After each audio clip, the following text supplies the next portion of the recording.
Hi, welcome to another edition of Digging Through the Bins That She Never Slept. Today I am going to talk about a 4-issue run from Image Comics called Sorrow. The writers are Rick Remender and Seth Peck. Francesco Francavilla does all of the interior art, which is just beautiful, and all the covers are done by Kieran Dwyer. I really hope I pronounced your name right. It starts out, seems like, you know, your typical road trip kind of movie,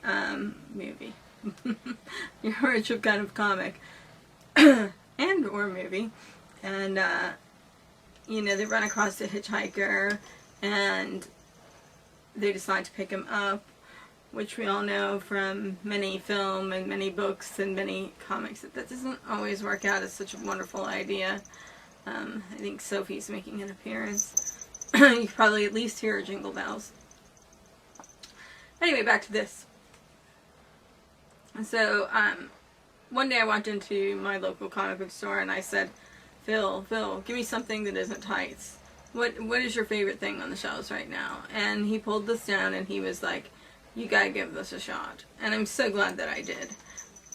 Except for, I have a love-hate relationship with Image Comics. They're great. They do creator-owned comics. The creators still own all of their properties, and you know, they're able to do what they want after their run is through. But the problem I have with Image is they don't really have a deadline. And so, as somebody who's collecting these as single issues, the wait time was sometimes extraordinarily painful. Sometimes 3-4 months before the next issue is out. And, you know, I was sitting here biting my nails because, you know, of course, they leave you on a big cliffhanger on just about every issue. What I really liked about Sorrow was there were some twists that even I didn't expect. Danny is our main character, and she's on a road trip with her friend Cheryl and his boyfriend. And he decides to take the road less taken, let's say.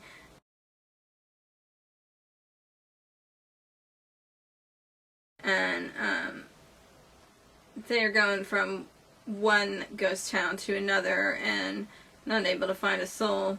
Eventually what happens is they wrap their car around a pole, and an officer comes out of nowhere and tries to figure out what's going on with them, and they begin interacting with him and some of the other town people who are all a little bit peculiar.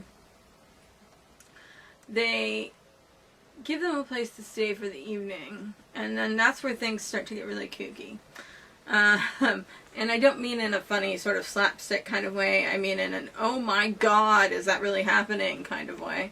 And then as we get further into the story, we find that Danny isn't there coincidentally.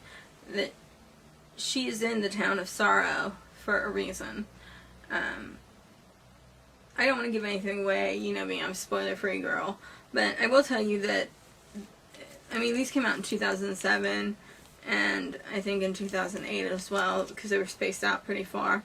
I will tell you that they are available as a collected trade paperback from Amazon for a pretty reasonable rate. They are collectible, or they are available as, if you're a completist like me, single issues, and trade paperback from HeavyInk.com. I know I talk about them a lot, but they're really my favorite online store. They're very careful about how they ship things, and I've never gotten anything with bent corner or, you know, torn page or anything weird like that. Their prices are really good too.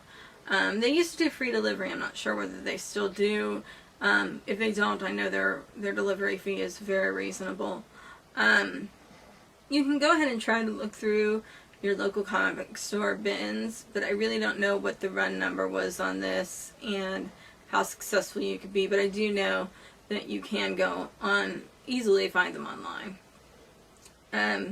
Rick Remender is a Portlander, and so that's part of the reason why I picked these up to begin with. But the story captivated me.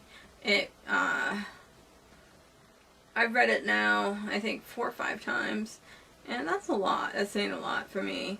I'd like to almost get it in trade paperback form so that I don't have to stop and, pull out the next issue. I generally don't bag and board. I know everyone in the comic industry is groaning right now, but I moved across country, so everything I have is bagged and board right now.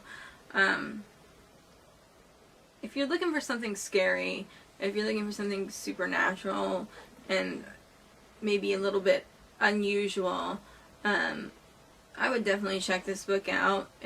Again, in singles or in trade paperback, whatever your choice is. Traditionally, I don't rate the comic books that I talk about here because I'm not really doing a review. I'm just talking about something that I really like. But I have to tell you guys, it's way up there.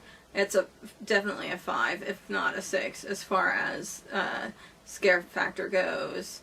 And I'm not frightened easily. So, go to your local comic book shop if you like. If not, visit heavyink.com and pick this up. I can't recommend it enough. Next month I will be doing a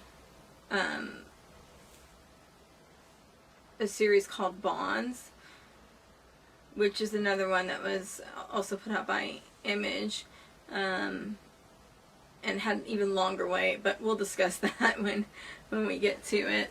Cthulhu wants to say goodbye. And I'll be talking to you real soon.